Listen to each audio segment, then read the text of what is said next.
नमस्कार मंडळी, कसं काय? तर खूप दिवसानंतर आता पुन्हा व्लॉग बनवायला लागली आहे मी, कारण मागच्या हप्त्यामध्ये खूप जास्त बिझी होतं, त्यामुळे एक पण पोस्ट केलेलं नव्हता. तर आता आलेली आहे मी घरी आल्याला थोडंसं फ्रेश वगैरे झाली आणि आता जायचं आहे आता पुन्हा बाहेर.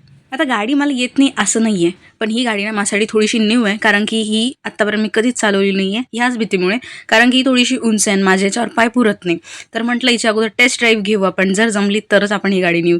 म्हणून ही चालू करून बघितली आणि थोडीशी पार्किंगमध्ये फिरून बघितली, तर ती जमली आणि त्याच्यानंतर मग मी हीच गाडी नेली. ज्याला भेटण्यासाठी मी घरी आली होती त्याच्यासोबत खूप जास्त खेळली आणि मावशी बनण्याचं सुख ना खूप खूप स्पेशल असते. घरी येण्याच्या अगोदरच मी मम्माला सांगून ठेवलं होतं की मला ह्या दिवशी हे खायचं होतं, तर आज मी सांगितलं होतं मम्माला की मला ढोकळा बनवून ठेव मी येण्याच्या अगोदर. तिला जर काही खाण्यासाठी भेटला आणि तिची खाण्याची इच्छा नसेल त्यावेळेला ती काय करणार, तिच्या तोंडाजवळ ठेवणार आणि त्याला जर कोणी दुसऱ्यांनी पाहिलं जरी ना त्याचा तर विषयच संपला मग. आणि हाय आमच्या घरातला एकदम गोंडस मुलगा, म्हणजे तो असतो ना आईवडिलांच्या आवडीचा, तसा हा आहे. आता त्याला माहितीये मी इथं झोपलेली आहे, पण इतक्या दिवसानंतर मी त्याला भेटली ना, म्हणून तो इतकुशा जागेत पण कसा तरी ऍडजस्ट होऊन बसलाय आणि त्याला अशी इच्छा आहे की मी त्याला खूप जास्त लाडला.